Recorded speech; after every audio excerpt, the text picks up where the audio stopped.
comienzo. Está grabando.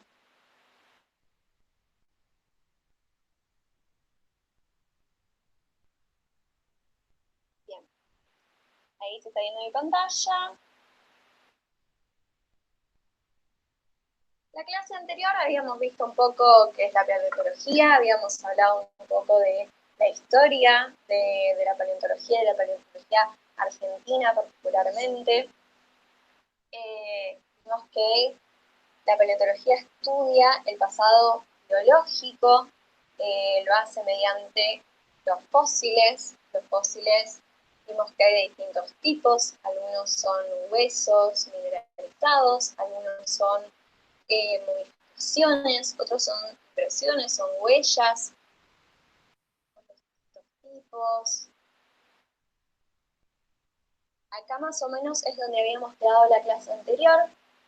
Yo les contaba cómo era el proceso más que nada de impresión y de molde, que son por ahí los procesos más abstractos por ahí.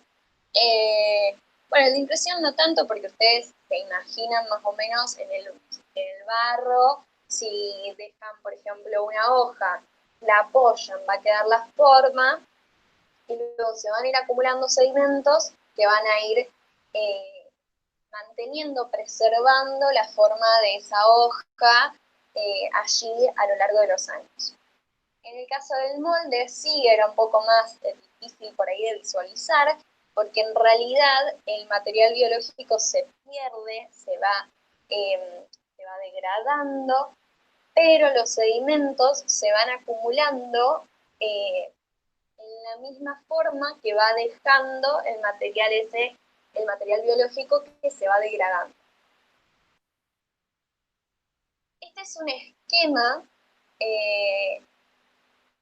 simplificado, diría, de todos los procesos que un fósil tiene, que un material biológico tiene que atravesar para convertirse en fósil y para que, como ven luego en esta parte de la pantalla, sea descubierto, pueda ser investigado y pueda ser reconstruido, que eso es, digamos,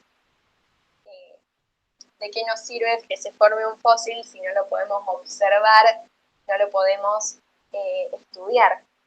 En el caso de la paleontología, que no pasa quizás en otras ciencias como podría ser la ecología, lo que ocurre en paleontología es que en este caso en particular, extraer los fósiles es preservar. Sacarlos de su lugar es preservar esa historia.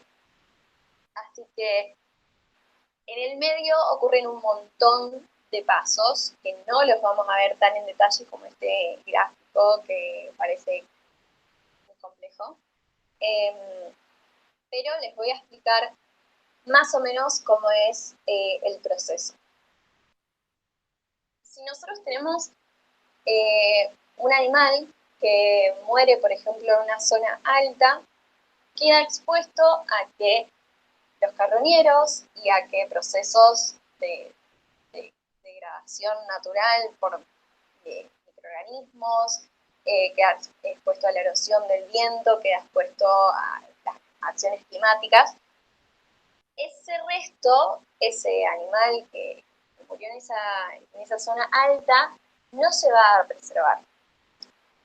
Generalmente los materiales que sí se preservan son aquellos que quedan automáticamente o muy rápidamente enterrados luego de que el animal murió. Esto, por ejemplo, suele ocurrir en zonas bajas, en zonas con agua.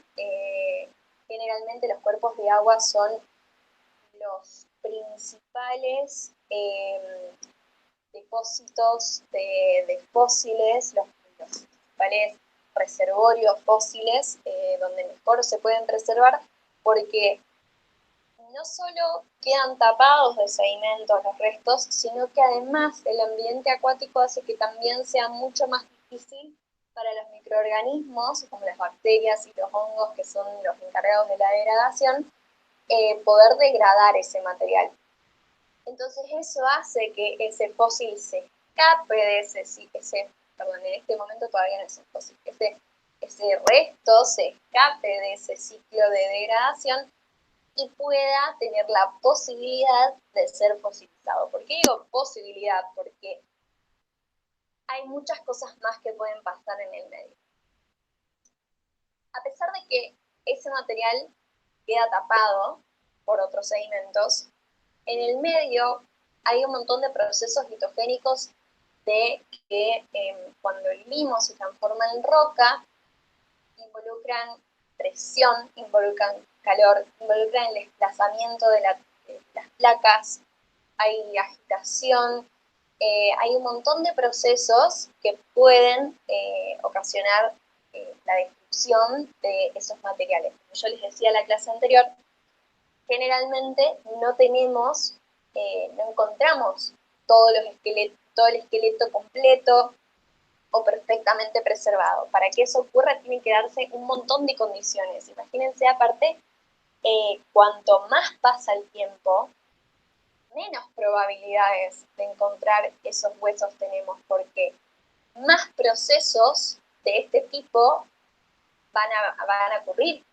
En esas rocas que, por ejemplo, tienen 250 millones de años, los huesos van a estar más arruinados, más destruidos y menos preservados. El hecho de que haya huesos de tantos años de edad que se preserven correctamente, digamos, que uno los pueda ver completos, realmente es maravilloso, no es algo que se dé con tanta facilidad. Y por último, pero no menos importante, este fósil hay que encontrarlo. ¿Y cómo es que uno lo encuentra siendo que está completamente tapado de otros sedimentos? Con el paso del tiempo ocurren exposiciones naturales de estos sedimentos, de estas capas de roca, como se puede ver en la diapositiva. Antes estaba todo tapado y luego un río erosionó, hizo que esta roca ya no esté más completa, se expusieran estos restos que estaban acá. Y esto es básicamente lo que buscan los paleontólogos, porque hipotéticamente uno podría hacer un pozo y en algún momento va a encontrarse con restos fósiles. Pero por supuesto que esto no es práctico. Generalmente sucede cuando, por ejemplo, hacen excavaciones para edificios o para algún tipo de construcción, para ser subterráneos, por ejemplo. Se suelen encontrar un montón de fósiles, pero en realidad la excavación se está haciendo para otro tipo de construcción. Los paleontólogos no suelen ir a excavar para ver qué encuentran. Generalmente buscan este tipo de lugares donde ya saben que está expuesto el fósil o donde ya saben que hay mucha probabilidad de que esté expuesto ese fósil. Y bueno, van y los buscan y los recolectan. Acá hay un ejemplo, esto es muy cerquita de acá de Rosario, esto es en el arroyo Frías, queda entre Pueblo Ester y Villa Gobernador Galvez. Ahí, como pueden ver, se encuentran la similitud entre la imagen y la foto. El paso del río corta esos sedimentos que además, por lo que estuvimos estudiando, son sedimentos que estuvieron mucho tiempo en una región continental donde no pasaba agua. O sea, este río realmente es muy moderno y está exponiendo sedimentos que tienen, está exponiendo sedimentos y a su vez fósiles que tienen unos 190.000 años más o menos. Esto está acá nomás de Rosario. Ahí hay otra foto. Si lo pueden ver, esa pared, la pared de la barranca, presenta varios colores, ignorando el color, por supuesto, del musgo, sino tirando el color del sedimento de la roca, colores beige, unos colores más rojizos, como que hay distintas tonalidades. Esas son las rocas sedimentarias, donde se encuentran los fósiles. Ahí está el mapa, donde se encuentra el... Ah, perdón, estoy equivocando entre Alvear y Pueblo Estar. Sí, tuve un pequeño error de geografía. Ahí hay algunos de los fósiles que hemos encontrado acá en el arroyo Frías. Ven cómo están expuestos en la barranca directamente. Bueno, no sé si se ve mi cursor, creo que sí. Este de la derecha en realidad ya está, acá ya le habíamos hecho un poco el hueco con el pico, pero lo único que se exponía era la bocha de este hueso, pero este, por ejemplo, sí que no tiene nada. Este se veía directamente así, uno va caminando y se encuentra con este tipo de cosas. Por supuesto que ahí agarra picotazo y se saca el pedazo con el hueso. Este sería en el cuadrito que vimos hace un ratito, la parte del allá. Luego viene toda una parte de laboratorio, donde hacemos el curado de estos huesos, la limpieza, un poco les comenté en la clase anterior, que bueno, uno los encuentra generalmente con muchos sedimentos, eso se va limpiando de a poco con una serie de herramientas, le sacamos fotografías para luego publicarlos en las bibliografías, también los clasificamos, los colocamos en las colecciones. A veces que no logramos determinar exactamente a qué pertenecen esos huesos o llegamos hasta cierto punto, por ejemplo, podemos decir que este hueso pertenece probablemente a un ciervo, pero no podemos decir a qué especie de ciervo quizás. Y bueno, así nos sucede con algunos huesos, algunos que están tan rotos o son directamente astillas de otros huesos que siguen, se guardan en la colección, porque quizás para algún otro momento puedan servir o puedan servir para algún otro tipo de estudios químicos, por ejemplo, o geológicos. Algunos no se pueden determinar y por supuesto los que sí se pueden determinar con exactitud son estudiados y son publicados. Acá hay algunos otros ejemplos de los fósiles con los que trabajamos en el laboratorio. Toda esta colección que les acabo de mostrar, si no me equivoco, excepto este de acá abajo, son todos del Arroyo Frías, así que son locales.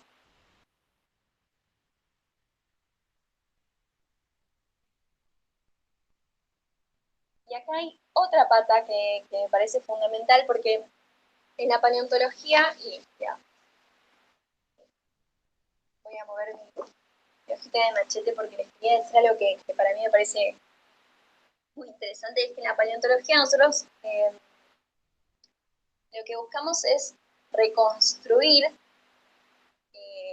el animal, o reconstruir la fauna, mejor dicho, o los que estudian paleobotánica querrán reconstruir las plantas que había en ese momento.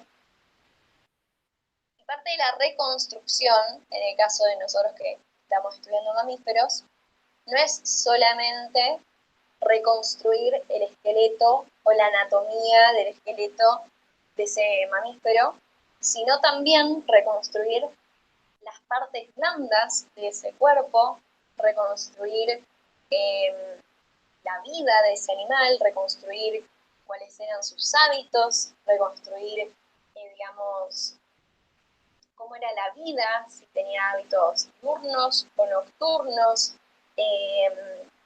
si comía, si era un herbívoro, si era carnívoro, qué animales eran los que predaba, en qué ambiente vivía, era un clima seco, era un clima más húmedo, hacía frío, calor, necesitaba una piel para cubrirse del frío, necesitaba un cuerno para pelear para defenderse de otras especies o incluso para pelear con, con otros, por ejemplo, machos de su propia especie. Todo esto también se hace observando lo que nosotros conocemos de los animales actuales. Consideramos que algunas cosas no han cambiado, eso también lo vamos a ver. Eso en realidad es un principio que se aplica no solamente en paleontología, sino en geología y en muchas otras ciencias, que uno aplica los principios que observa en la actualidad, en la naturaleza de ahora, y cree que pudo haber sido más o menos parecido en otros tiempos. Por supuesto, también de la mano de las evidencias. Yo no le puedo poner un cuerno a un animal que no tiene evidencia de tener cuerno. Pero si su anatomía la tiene, trato de pensar entonces cómo hubiera sido, para qué lo hubiera usado. Bueno, son todas cosas que se van haciendo en el proceso. Y por otro lado, otro trabajo que en realidad lo hacen los paleoartistas es este trabajo de crear las imágenes, crear la parte visual, e incluso también a veces crean texturas porque crean culturas de esta fauna, que me parece que es una labor que va muy de la mano con todo lo otro que se hace también en el laboratorio y en la parte de la investigación. Acá les pongo algunos ejemplos. Como ven, se basan en la anatomía del animal encontrado.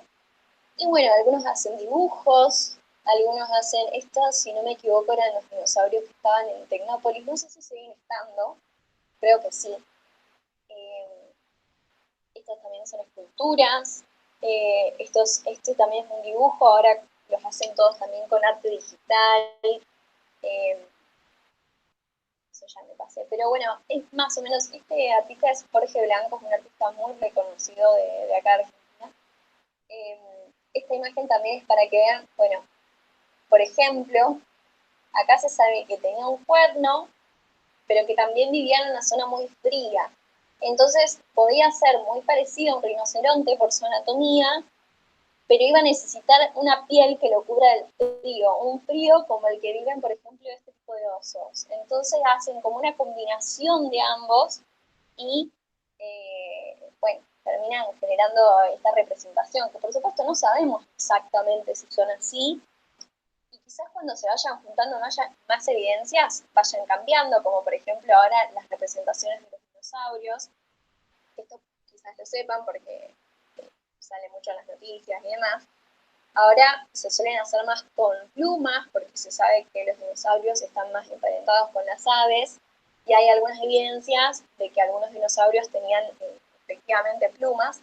Entonces las representaciones más actuales, en lugar de estas escamas tipo reptil, se están realizando con plumas. Pero bueno, como todavía también está en discusión, no todos lo realizan de la misma forma, son representaciones. Bueno, se van a ir modificando a medida que se vaya mejorando la información. Les hablé un poco de lo que son las rocas sedimentarias. Las rocas sedimentarias son donde se acumulan estos fósiles, donde nosotros podemos encontrar los fósiles. Y quería mencionar entonces cómo es que se forman estas rocas sedimentarias. Todos estos son conceptos por ahí medio teóricos, pero está bueno para que nosotros entendamos, porque nos ayuda también no solamente a entender los fósiles en sí, sino un poco también todos los procesos cuando nosotros, por ejemplo, vamos de viaje y observamos cierta geografía. Bueno, esa geografía llegó ahí de alguna forma, y por ahí también está bueno para entender ese tipo de cosas. Así que bueno, puede ser un poco teórico quizás, pero yo creo que les puede resultar interesante. Las rocas sedimentarias básicamente se forman en 4 pasos. Primero tenemos la formación del sedimento, donde las rocas previamente se van erosionando. Los principales agentes erosivos son el viento el agua, van generando pequeñas rocas, pequeños fragmentos, algunos pequeños precipitados de precipitados químicos, también algunos sedimentos pueden ser huesos erosionados. Todo eso luego va a ser transportado. Los principales agentes del transporte también son el viento y el agua, como a su vez son erosivos. Durante el transporte continúan erosionando esos pequeños fragmentos. Por lo general los van haciendo más circulares, más pequeños, los van rompiendo aún más. En el tercer paso se acumulan en una zona de depósito, se van acumulando en capas, y luego hay una etapa de litogénesis donde hay un montón de procesos físico-químicos, biológicos, que se van desarrollando muy gradualmente, que van haciendo, van originando una transformación de los sedimentos en rocas sedimentarias. ¿Estamos de hora? Estamos bien.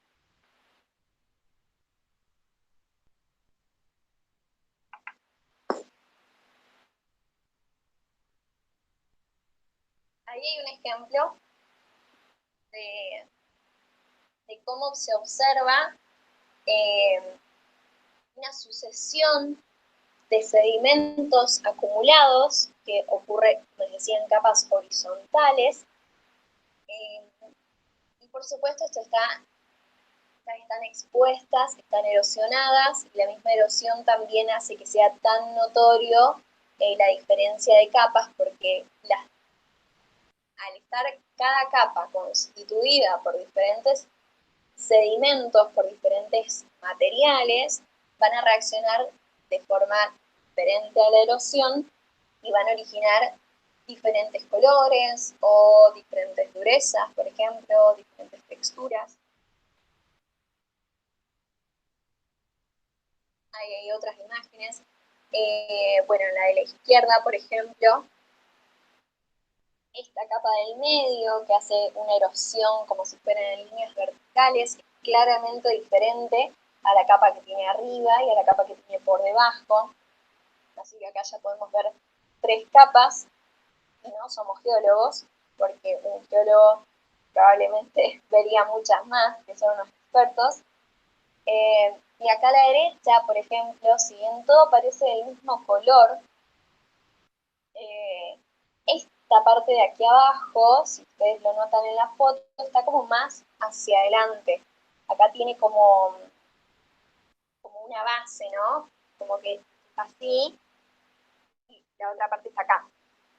Bien, esa diferencia en cómo erosionó significa que también está hecho de algo diferente, porque se supone que si fuera todo lo mismo, debería haber reaccionado de la misma forma de la erosión, pero no, porque claramente esto de acá abajo es más duro y ha costado más erosionarlo que esto de aquí arriba.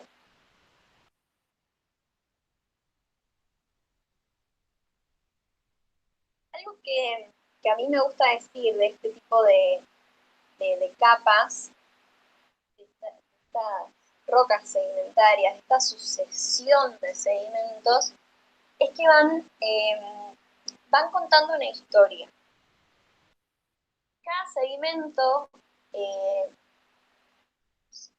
no solamente porque varían en espesor, varían en composición, en color, se dice que no solo la tasa de sedimentación fue diferente, el área que generó esos sedimentos fue diferente. Por ejemplo, si hay una franja de ceniza volcánica, me está diciendo que quien generó ese sedimento fue un volcán, por lo tanto, en ese momento hubo una actividad volcánica. También, según cómo sea el tipo de grano, me puede decir el medio de transporte, si fue agua, si fue viento. Si fue agua, puedo decir que quizás pasó un río por ese lugar. Si fue viento, si fue mucho viento y acumuló una gran capa de sedimento. Quizás puedo decir que en ese momento de la historia había mucho viento.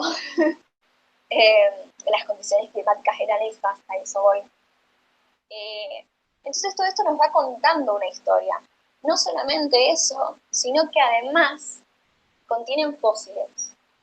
Entonces me cuenta una historia del clima de ese momento, del clima de esta región, y además de su fauna y de su flora, porque también se pueden preservar restos de plantas. Bueno, el tema es cómo interpretamos esa historia. ¿Qué mecanismos tienen estos paleontólogos y tienen los geólogos para interpretar esa historia? Se basan en algunos principios. Eso también, de nuevo, un poco teórico, pero es para ir entendiendo.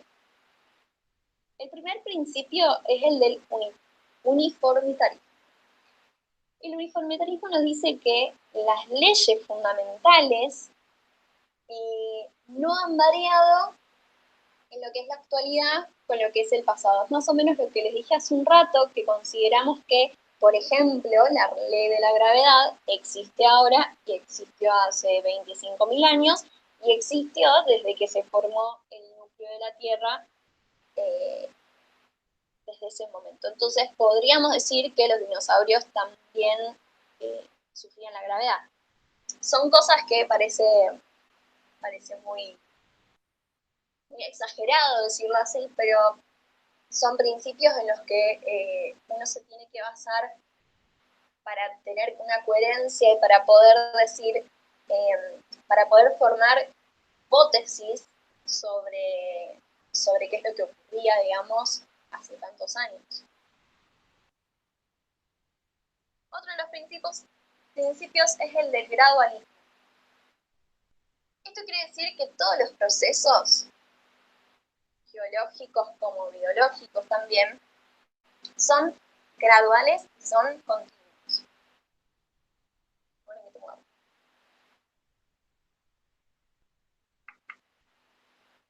¿Qué quiere decir esto? Digamos, todo se va desarrollando de a poco. Hay cambios y hay transformaciones en el medio. Entonces, por ejemplo, cuando yo les contaba en la primera clase el catastrofismo que proponía Cuvier, no se podría aplicar, o sea, no respetaría el principio de gradualismo. El catastrofismo, si se acuerdan, decía que en un momento existía una fauna, se extinguió por una catástrofe y al día siguiente apareció otra. Esto no respetaría el gradualismo. Y sin ir más lejos, el hecho de la extinción de los dinosaurios, que hablan de un meteorito que de un día para el otro acabó con todos los dinosaurios, a mí me suena un poco catastrofismo, no sé ustedes. Después, si quieren, lo podemos conversar un poco más cuando vayamos viendo las distintas áreas geológicas. Si bien no estoy siendo un poco polémico quizás, pero bueno, hay muchas más cosas que causan la modificación. Entonces, uno no puede decir, o no puede, digamos, darle a una única explicación a una serie de eventos que generalmente son muchísimo más complejos y que ocurren en un periodo de tiempo muchísimo más largo. Otra cosa que no nos podemos olvidar y que tenemos que tener muy presente es que en la geología y en la paleontología nosotros hablamos de millones de años o de miles de años, los tiempos son muy largos y las diferencias entre 1.000, 2.000 años quizás no son tantas. Entonces, hay límites que no son tan claros tampoco. Entonces, todo muy gradual. Los tiempos no son exactos. Otro principio es el principio de horizontalidad original, que básicamente dice que las capas de roca originalmente tienen una disposición original, disposición horizontal, perdón. Es decir, los sedimentos se van depositando horizontalmente y que cualquier desvío de esa horizontalidad es posterior a su depósito. Esto, si quieren, después lo vamos a ver bien con un ejemplo. Hay otro principio también, continuidad lateral. Esto quiere decir que los estratos, o sea, uno los ve en una pared, como en la fotografía, pero tienen una extensión horizontal que tiene unas características más o menos estables en esa extensión, pero las extensiones también son limitadas. No, uno tampoco es que puede decir, ok, esto continúa hasta el infinito. Hay estratos que continuarán en los metros, hay estratos que continuarán en kilómetros, hay estratos que continuarán muchos más kilómetros. De superposición, esto es muy importante, parece muy intuitivo, pero a veces, después le voy a dar un ejemplo que no lo es la ley de superposición. Lo que está más abajo es más viejo de lo que está más arriba. Si yo tengo un fósil que está a 10 metros de profundidad, va a ser más viejo que uno que esté a 5 metros de profundidad, considerando una misma columna de análisis. O sea, yo estoy analizando una columna platigráfica, tengo algo a 10 metros de profundidad, tengo algo a 5 metros de profundidad. Lo que está a 10 metros va a ser más viejo que lo que está a 5. Después van a ver que se va a complicar. Y el principio de sucesión de faunas va más o menos de la mano con esto, que, digamos, las especies de animales, de vegetales, van evolucionando continuamente y van formando linajes que luego van a dar origen a otros, y estas sucesivas especies van a mostrar cambios morfológicos, y estos cambios morfológicos me van a permitir distinguirlas. Entonces, digamos, los sucesivos estratos, yo voy a tener fósiles diferenciables, digamos, les voy a explicar todo esto con que van a entender. Bien.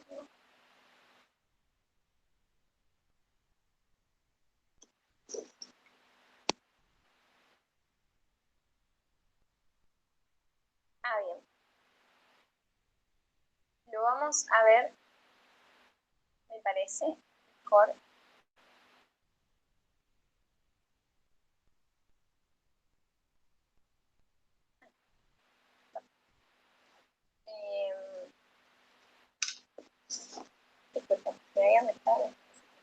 Bien, yo tengo una columna con distintos, como les mostraba, distintos sedimentos, distintos estratos, y a su vez voy a tener distintos fósiles. Todos estos pertenecen a un mismo linaje. Entonces tengo una sucesión de fósiles en una sucesión de rocas sedimentarias. Voy a considerar que lo que está más abajo va a ser más viejo, por lo tanto, esta formita que se ve acá, la forma A, es la más vieja, y la forma que se ve acá, la que está en la capa más de arriba, va a ser la más nueva, la forma. En el medio hay un montón de cambios, y también hay momentos en los que coexisten algunas formas. Esto está perfecto porque me va a indicar que el momento en el que, o sea, el estrato en el que yo solamente encuentro este tipo de fósil, el tipo de fósil A, va a ser muy viejo. Pero el estrato en el que yo encuentro A y B va a ser más nuevo. Y el estrato en el que yo encuentro B y C va a ser más nuevo todavía. Y ya no encuentro A. Y bueno, parece un poco impreciso que yo les hable de más viejo, más nuevo, pero en realidad hay toda una parte de, de la estratigrafía, que es esta ciencia que estudia justamente estos estratos, que estudia esta sucesión de tiempos relacionada con la fauna, es la bioestratigrafía. Esto es muy útil porque si bien nosotros estamos acostumbrados a pensar las cosas en miles de años o millones, bueno, digamos, en darle un número, en realidad, en lo que es la paleontología y la geología, a veces no ocurre de esta forma. A veces se habla de una biozona, por ejemplo, la biozona del fósil C. Entonces, yo digo que encontré otro hueso, otro fósil de otra especie, que la encontré en la misma capa, en el mismo estrato que encontré el fósil C de esta especie. Hay algunas especies que definen biozonas. Estas especies, por supuesto, tienen que ser primero exclusivas de ese periodo y tienen que ser fósiles que sean muy abundantes, porque ¿qué pasa? Cuando yo encuentro, por ejemplo, una vértebra de Tiranosaurio Rex y la encuentro junto al fósil C, es porque yo seguramente tengo muchos fósiles C, al punto de que me resulta fácil encontrar uno después de haber encontrado mi vértebra de Tiranosaurio Rex. O yo ya sé que en esa zona se encuentran fósiles C, entonces ya puedo determinar la edad, digamos, la biozona, el tiempo en el que existían, digamos, ese fósil. Parece muy abstracto, pero bueno, esto es una parte también de la paleontología. Muchas veces se hablan con respecto a este tipo de tiempos, no tanto en números, porque a veces las dataciones no son tan fáciles, no son tan exactas como les contaba antes, a veces los métodos no son tan fáciles de aplicar. No es lo mismo si yo salgo con un pico y una pala y encuentro este fósil, me va a ser mucho más fácil determinar la edad que tener que llevarme el pico, la pala y un químico con su equipo de radioisótopo de no sé cuánto para que me mida, además, el tiempo del suelo en el que encontré el fósil. Por supuesto que eso también se hace, pero a lo que voy es que es otra forma también de medir el tiempo, que se usa muchísimo. Y se basa en los principios que mencionábamos recién.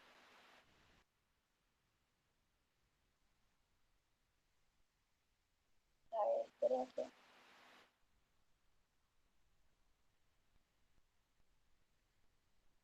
Bien. Voy a dejar de compartir. Un segundo.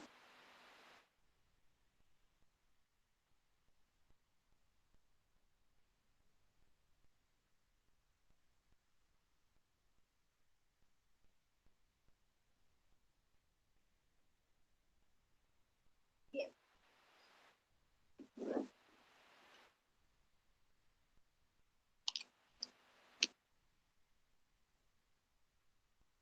Quiero No sé si se verá bien en la cámara, creo que sí. Hola. Ah, ahora sí. Hola. Disculpa, María Eugenia, ¿vos hace mucho habías intentado conectarte? Hace rato, pero tenía un problema que cambié de máquina, entonces se me armó el lío. ¿Por qué? No, porque no me aparecía, me apareció recién ahora que cambié de pantalla, encima ya Claro. estamos terminando, pero bueno, por lo Sí, menos te bueno, quedás para una partecita. estuve en la lucha con la tecnología. Sí, es todo un tema.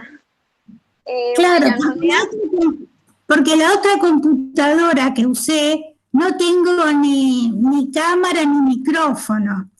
Entonces quise claro, usar esta, pero no le tengo la mano a esta portátil. claro. Bueno, cualquier cosa, igual toda la clase se estuvo grabando, así que Ah, va a bueno, quedar grabada, la vas a poder ver, y ya para la próxima ya te conectás con esta y ya descansar en está. la clase. Ya que estás, Bueno, decime, ¿esto se ve bien? ¿Se ve bien este tupper? sí, se ve perfecto, sí, Bueno, muy tiene bien. tierra, ¿no? Se ve que tiene tierra. Sí, Bueno, sí. básicamente yo lo que quería explicar ahora, lamentablemente como no pudiste ver el resto de la clase, pero quería explicar por qué es que nosotros vemos, por ejemplo, acá en Rosario, cerca de Rosario, tenemos el arroyo Frías, donde hay fósiles de 190.000 años. Oh, Eh, pero, por ejemplo, si nosotros nos vamos a La Rioja, hay fósiles de 250 millones de años. ay, Entonces, Dios mío. yo un poco quería explicar por qué a veces pasa eso, y lo voy a explicar con este tupper, muy casero, eh, Está y acá bien. tengo un par de fósiles chiquititos que van a ser de ejemplo. Ok, primero la idea sería la siguiente. Hagamos de cuenta que esto es un resto de un dinosaurio, por ejemplo. El dinosaurio se murió hace 250 millones de años y quedó enterrado. ¿Qué pasa? Hay un montón de procesos de sedimentos y demás que van a ir tapando el fósil. Con el paso del tiempo se van a ir depositando los sedimentos, que hoy en la clase vimos cómo se daba el proceso de formación de las rocas sedimentarias, y quedó enterrado. Creo que acá se llega a ver. Estos serían Sí, sí, sí. 250 millones de años. Ahora bien, en la actualidad, donde está acá mis dedos o donde está la cuchara pisando, tenemos, por ejemplo, 200.000 años. O sea, pasaron un montón de años y ahora estamos en 200.000. Y acá va a haber, por ejemplo, un toxodonte, que es una especie de rinoceronte que existía hace Ajá. 200.000 años. Acá en Santa Fe había. De hecho, este es un diente de toxodonte, no sé si se llega a ver. Oh, Es un un pedacito. dientito. Sí, tenía unos dientes chiquititos. Bien, cuando muere el animal, va a quedar también depositado y se va a cubrir nuevamente de sedimentos. Queda completamente tapado. Y esto es la actualidad. Esto es donde estamos nosotros. Y acá quedó el Ajá. toxodonte hace 200.000 años, y acá quedó el dinosaurio hace 250 millones. ¿Qué es lo que Ah, pasa acá en el arroyo Frías?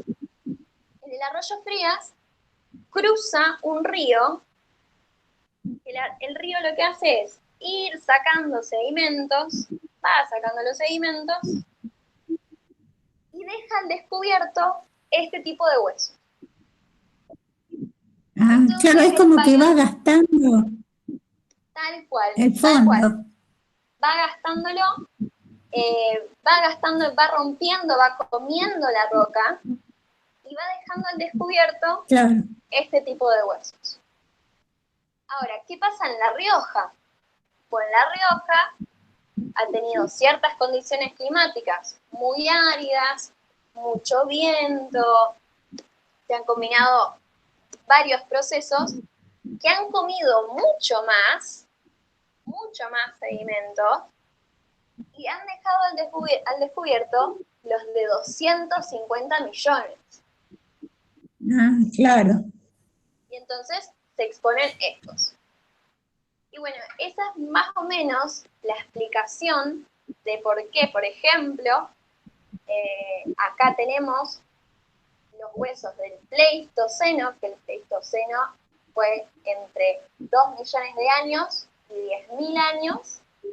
Y por ejemplo, en la Patagonia Argentina tienen el Triásico y el Jurásico, que han sido la época de los dinosaurios. Entonces, nosotros lo que vamos a ir viendo en este curso son los mamíferos del Pleistoceno, que es la época que nosotros podemos ver, que se expone, digamos, que se sale a la roca acá en Santa Fe y en la región de Santa Fe. Claro, en esta zona, sí entiendo. En esta zona, tal cual. Y que bueno, que se produce por todos estos procesos. Así que bueno, ya son las 5:30, así que lamento los inconvenientes que tuviste para conectarte. Espero que la próxima vez te puedas conectar para toda la clase. Sí, sí. Tendría que haber probado más temprano, ¿no? No pensé que se me iba a complicar. Sí, no, está bien, no pasa nada. Pero igual acordate que queda grabado. Yo igual después les envío por mail dónde queda grabado. Ajá. Ah, bueno, fenómeno. Bueno, gracias. No, gracias a vos. Nos vemos. Bueno, muy lindo, muy interesante. Gracias. ¿La primera clase la pudiste ver? Sí, la tengo toda, sí, perfecto. Ah, bueno, bárbaro. Listo, entonces nos vemos el martes que viene a las 4:30. Hasta el martes. Chao. Gracias. Y disculpa.